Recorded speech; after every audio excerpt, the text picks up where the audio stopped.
Bienvenue sur Mbappé Zone. Ce que je vais vous raconter aujourd'hui est l'un des épisodes les plus sombres et inattendus de l'histoire récente de la sélection espagnole en Coupe du Monde. Le genre de journée où, une fois le match terminé, on fixe l'écran sans vraiment réaliser ce qui vient de se passer. L'entrée de l'Espagne dans ce mondial 2026 vient de tourner au véritable film d'horreur. Personne, absolument personne en Espagne ou dans le reste du monde, ne pouvait imaginer ce qui vient de se produire sur la pelouse de Chattanooga. La sélection espagnole, championne d'Europe en titre, débarquait dans ce tournoi avec l'immense pression de défendre sa couronne et de viser le sacre mondial, vient de faire match nul 0-0 contre le modeste Cap-Vert pour son entrée en lice. Un score qui, à lui seul, représente déjà un scandale d'une ampleur monumentale. Mais ce qui s'est passé au coup de sifflet final est une véritable explosion nucléaire, bien au-delà du simple résultat sportif. Luis de la Fuente a explosé et a carrément exclu 3 cadres du vestiaire de manière totalement foudroyante. La championne d'Europe commence ce mondial de la pire des façons. Un scénario cauchemardesque pour le football espagnol, avec un vestiaire brisé en 1000 morceaux. Une guerre civile interne qui menace toute la compétition, alors que 3 de leurs joueurs clés sont renvoyés chez eux avant même les matchs décisifs de la phase de groupe. Restez bien jusqu'au bout, car ce que nous allons vous révéler est le plus gros scandale de la sélection espagnole en Coupe du Monde depuis des décennies. À la fin de cette vidéo, vous aurez tout compris. Place aux faits, car ils sont si graves qu'il faut les analyser un par un avec la plus grande rigueur. Commençons par le match lui-même, car avant de décrypter le chaos qui a suivi le coup de sifflet final, il faut d'abord comprendre ce qui s'est joué durant les 90 minutes précédant l'explosion. L'Espagne est entrée sur la pelouse de Chattanooga face au Cap-Vert, avec la pression énorme d'un premier match déjà plombé par les doutes d'avant-tournoi. Sans Lamine Yamal dans le 11 de départ, ni Nico Williams pour dynamiter l'aile gauche. 2 absences sur blessure qui torpillent complètement le système offensif de Luis de la Fuente. Ce 11 de fortune que de la Fuente a été contraint d'aligner face au modeste Cap-Vert était précisément ce que tout le football espagnol redoutait et annonçait depuis des jours. Une équipe privée de ses alliés habituels qui, depuis 2 ans, incarnait le danger absolu sur les côtés. Un collectif qui reposait entièrement sur l'inspiration de Rodrigo Hernandez et de Fabián Ruiz au milieu de terrain pour inventer des solutions face à une défense africaine totalement cadenassée dès la première minute. Une équipe qui avait un besoin vital de fluidité et de rapidité pour éviter que la panique de ce match d'ouverture ne s'empare de tout le vestiaire.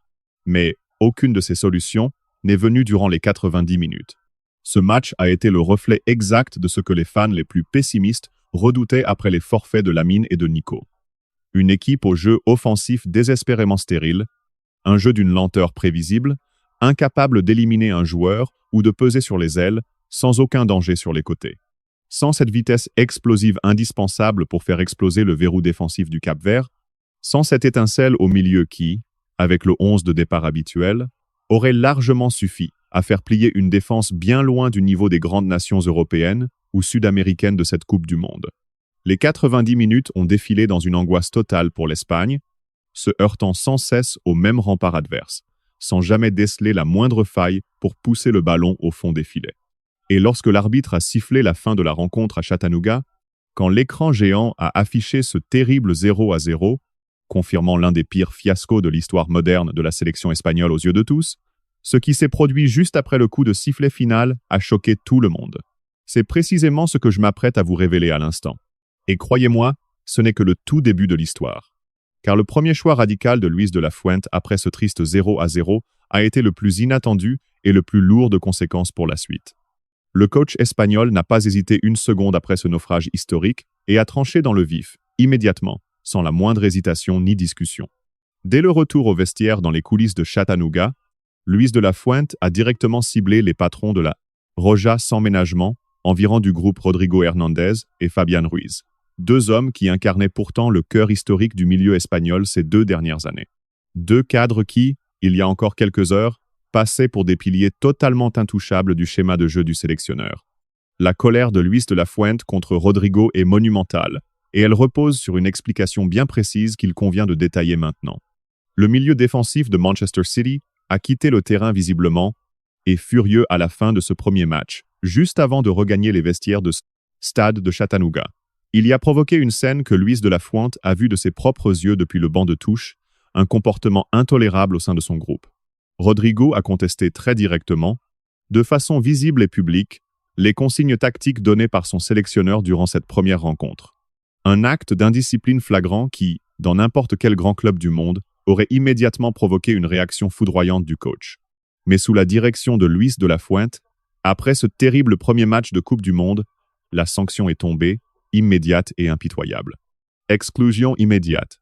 Pour le sélectionneur espagnol, ce geste est un manque de respect inadmissible, une rébellion ouverte qui ne peut tout simplement pas rester impunie dans un effectif qui a plus que jamais besoin de cohésion et de discipline pour la suite. Rodrigo Hernandez, le milieu de terrain défensif incontournable de la Roja depuis 2 ans, le patron incontesté du milieu de terrain espagnol pendant l'Euro et lors des dernières sorties de l'équipe nationale, est aujourd'hui officiellement banni du groupe pour le reste du mondial. Fabián Ruiz est la seconde victime de cette purge, décidée par Luis de la Fuente. Si son cas diffère de celui de Rodrigo sur la forme, le résultat reste identique, brutal et sans retour possible pour la suite de la compétition. Fabián Ruiz n'a commis aucun acte d'indiscipline visible pendant ou après cette première rencontre. Fabián paie en fait les pots cassés pour un milieu de terrain incapable de percer la défense du Cap-Vert. 90 minutes d'un football d'une tristesse absolue qui a exaspéré tous les supporters de l'Espagne. Le meneur de jeu du Paris Saint-Germain a manqué d'inspiration offensive. Impossible pour lui de dénicher les brèches exigées par le schéma tactique de la Fuente. Face à ce démarrage raté qui exigeait un signal fort de la part du patron de la Roja, Fabián a subi de plein fouet cette sanction radicale, 2 cadres indiscutables de l'équipe renvoyés chez eux en pleine Coupe du Monde, marquant la nuit la plus sombre de l'histoire moderne de la sélection.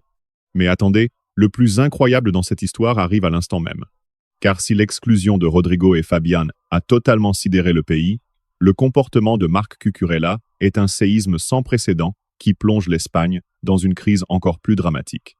Cucurella n'a même pas attendu le lendemain de la rencontre pour vider son sac. Il n'a pas laissé le temps à la tension de retomber au sein du groupe, refusant de patienter jusqu'au débriefing collectif prévu à l'hôtel de l'équipe. À peine le match terminé, le défenseur de Chelsea s'est rué devant les micros de la zone mixte pour lancer un tacle assassin qui a fait exploser le vestiaire de l'équipe d'Espagne au pire moment. Ses propos face aux journalistes ont eu l'effet d'une bombe, chaque phrase résonnant comme une véritable provocation. Le latéral gauche a affirmé sans le moindre filtre que la sélection avait manqué d'ambition, qualifiant le jeu proposé de trop frileux pour un début de tournoi. Ce constat aurait pu prêter à débat dans un autre contexte, mais le joueur de Chelsea a franchi la ligne rouge. Il a affirmé haut et fort devant les télévisions du monde entier que son entraîneur s'était lourdement trompé de tactique.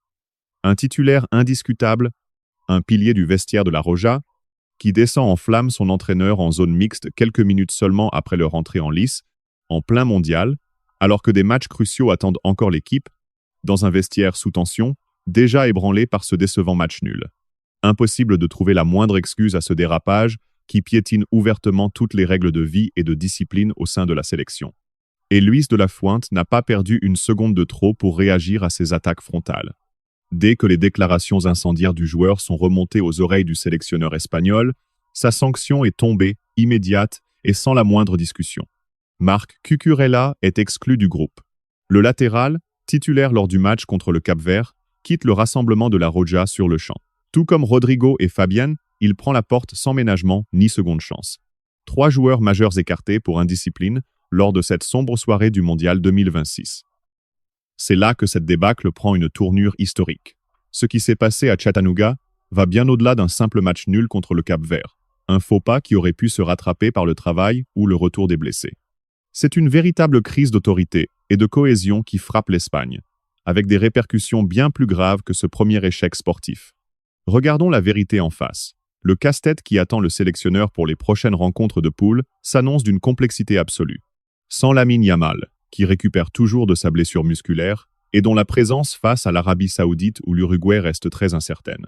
Sans Nico Williams, toujours gêné par des douleurs aux ischio-jambiers depuis le mois de mai et loin d'être à 100%, et désormais privé de Rodrigo Hernandez, sans Fabián Ruiz et sans Marco Cucurella, tous 3 chassés sur le champ du rassemblement.